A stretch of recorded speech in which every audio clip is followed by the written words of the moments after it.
Hey everybody, this is A.T. Gonzalez, and I'm here today to talk about Metroid Dread. If you don't know, Metroid is my favorite Nintendo series, so I can't help but get excited when there's a new Metroid release. The problem is, the past decade, there hasn't been too many releases. We had a pretty steady stream of titles in the 2000s after a hiatus. Past 10 years, not so much. If you're not in the know of the Metroid chronology, this game acts as a sequel to Metroid Fusion, a Game Boy Advance game that came out nearly 20 years ago. That game ended with Samus being in exile and living as an alien-human hybrid in her spaceship with her computer. In Metroid Dread, Samus is stranded underground in the very distant planet of ZDR. She's stripped of her Omega suit and has to find a way to escape, all the while trying to find out some clues to her heritage and being pursued by the nearly indestructible Emmy robots. As this game shares a developer with Metroid Samus Returns, it feels very similar to that game. It's a 2D platformer with 3D graphics, with plenty of shooting and exploring, and I'd say it's a lot beefier than Samus Returns. The two game mechanics that really made Samus Returns stand out, for better or worse, were the free aiming and the parry mechanic. That, combined with sliding, really shows off Samus's athleticism. Certain sections of the planet are patrolled by Emmy. These are called Emmy zones. It's like the Twilight Zone, except you're being hunted by robots.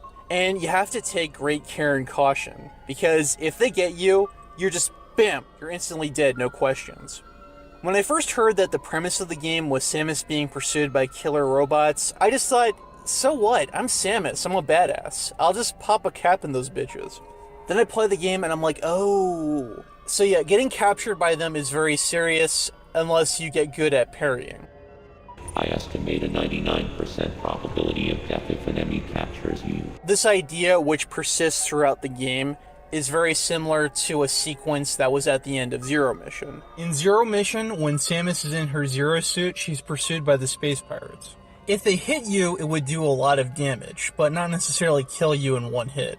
This was kind of like a stealth section, giving me a lot of Metal Gear flashbacks. And in Metroid Dread, I'm getting some survival horror aspects here.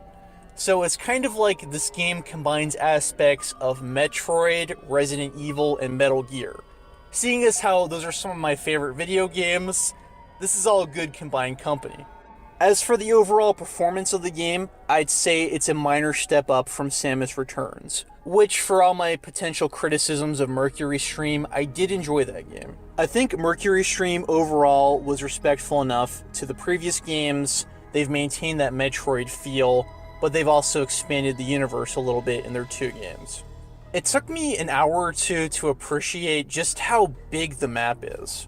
When I finally got to the second region, that's when I realized I just covered all that space, and I haven't even gotten to another part of the planet yet.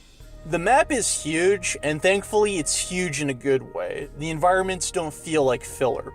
I can't measure the other games with a yardstick or my measuring tape to compare, but I think Dread is the largest of the 2D games. Very few things about the game bother me so far. The intro is a little bit long. The cutscenes in general, I find that they interrupt the flow of the game.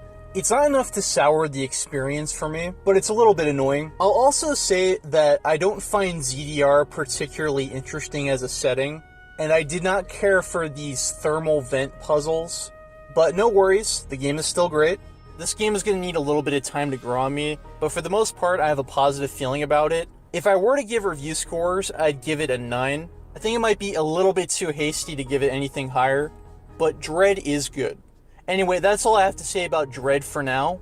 Here's the part where I ask you guys, what do you think of Metroid Dread? What do you think of the Metroid series? Let us know below. I love reading your comments. And here are some other fun links to click on. I'll check you out next video or stream.